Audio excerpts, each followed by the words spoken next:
Hi friends, welcome back to our channel Sandy Shekhar blogs. అందరూ ఎలా ఉన్నారు? మేమైతే చాలా బాగున్నాము. మీరు కూడా చాలా బాగుండాలని కోరుకుంటున్నాను. ఈరోజు స్పెషల్ వచ్చేసి కుండ చికెన్ చేయబోతున్నాను. మన ఛానల్ని ఫస్ట్ టైం చూసిన వాళ్ళైతే లైక్ చేయండి, షేర్ చేయండి, సబ్స్క్రైబ్ చేయడం మాత్రం అస్సలు మర్చిపోకండి. మరిన్ని వీడియో నోటిఫికేషన్స్ కోసం బెల్ ఐకాన్ని క్లిక్ చేయండి. ఊర్లో అయితే పుదీనా మనకి ఇలా ఫ్రీగా దొరుకుతుంది, మళ్ళీ ఫ్రెష్గా కూడా ఉంటుంది. చాలా బాగుంటుంది స్మెల్.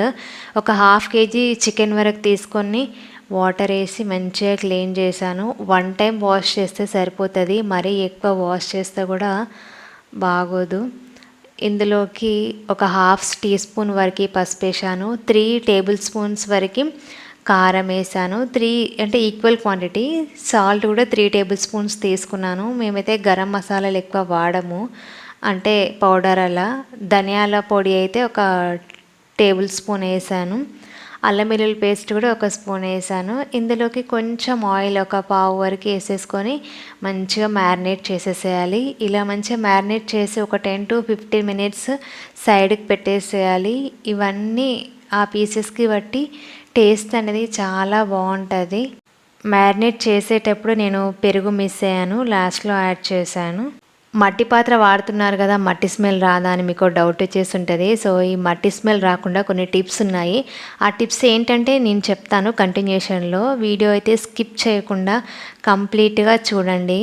ఈ పొయ్యి ఊర్లో మేము నీళ్లు కాగబెట్టుకోవడానికి వాడుతుంటాము. హాఫ్ కేజీ చికెన్ తీసుకున్నాం కాబట్టి దీనికి ఒక 3 పావుల నూనె నేను అందాద కొద్దే వేసేసాను. హాఫ్ టేబుల్ స్పూన్ వరకు సాజీరా, 2 యాలకులు, 2 లవంగాలు, 1 ఇంచ్ వరకు దాల్చిన చెక్క, 2 బిర్యానీ ఆకులు అలా వేసి వీటిని కొంచెం ఫ్రై అయ్యే వరకు ఉంచాలి. ఫ్రై అయిన తర్వాత మనము మిర్చి ఆనియన్ కూడా వేసేసుకోవాలి. మిర్చి ఆనియన్ కూడా వేసిన తర్వాత లైట్గా సాల్ట్ వేయాలి. సాల్ట్ వేస్తేనే ఆనియన్ త్వరగా ఫ్రై అవుతుంది. ఇవి లైట్ బ్రౌన్ కలర్ వచ్చే వరకు మనం ఫ్రై చేసుకోవాలి. మట్టి పాత్రలు, మట్టి కుండలో మనం వంట చేస్తే మట్టి స్మెల్ రాకుండా ఉండాలి అంటే వాటిని తీసుకొచ్చిన తర్వాత ఒక 1 డే అన్నా 2 డేస్ అన్నా మనం వాటర్లో నింపి పెట్టేసేయాలి.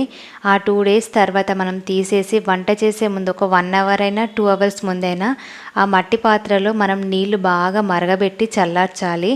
అలా చల్లార్చిన తర్వాత వాటర్ తీసేసి అందులో మనం వంట చేస్తే స్మెల్ అనేది రాదు, మట్టి స్మెల్ రాకుండా ఉంటుంది. నేను చెప్పిన ఈ టిప్ అయితే ఒకసారి ఫాలో అయ్యి చూడండి. చాలా అంటే చాలా మంచి రిజల్ట్ ఉంటుంది. నేను అలానే చేస్తున్నాను. స్మెల్ అస్సలు రాలేదు. మట్టి పాత్రలు హీట్ అవ్వడానికి టైం పడుతుంది, కానీ ఒకసారి హీట్ ఎక్కినాయంటే చాలా ఫాస్ట్గా అయిపోతుంది. ఇందులో వంట టేస్టీగా కూడా ఉంటాయి. ఒక 5 మినిట్స్ తర్వాత మూత తీసి చూస్తే చూడండి, ఆనియన్ అయితే కలర్ అయితే చేంజ్ అయిపోయింది. తర్వాత మనం పుదీనా, కొత్తిమీర పచ్చివాసన పోయే వరకు ఫ్రై చేయాలి. ఇలా కొంచెం పచ్చివాసన పోగానే అల్లం వెల్లుల్లి పేస్ట్, పసుపు యాడ్ చేసేసేయాలి.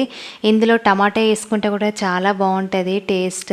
నేను ఒక మీడియం సైజ్ టమాటో అయితే వేసాను. చాలా అంటే చాలా మంచి టేస్ట్ వస్తుంది టమాటో వలన. దీని తర్వాత టమాటా కొంచెం ఫ్రై అవ్వగానే, టమాటా ఇప్పుడైనా వేసుకోవచ్చు, మధ్యలో కూడా వేసుకోవచ్చు, అది ఈజీగా కుక్ అయిపోతుంది కాబట్టి. మట్టి పాత్ర హీట్ ఎక్కిన తర్వాత ఇలా సన్న మంట పైనే చేయాలి. ఎక్కువ మంట పెట్టిరనుకోండి అడుగంటిపోతుంది, మాడిపోతుంది. చూడండి వాటర్ అయితే వచ్చేసినాయి. గ్రేవీ కోసం వేడి చేసిన ఒక 1 గ్లాస్ వాటర్ యాడ్ చేశాను.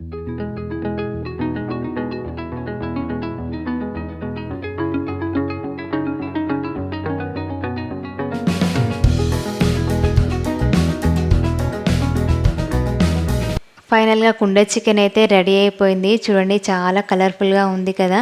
పొయ్యి మీకే దింపినాక కూడా ఇంకా కుండ లోపల చికెన్ ఉడుకుతున్నట్టుగానే ఉంది కదా.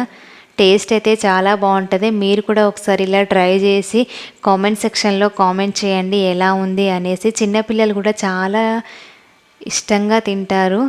బ్లాగ్ అయితే మీకు నచ్చిందని అనుకుంటున్నాను. నచ్చితే లైక్ చేయండి, షేర్ చేయండి, సబ్స్క్రైబ్ చేయండి.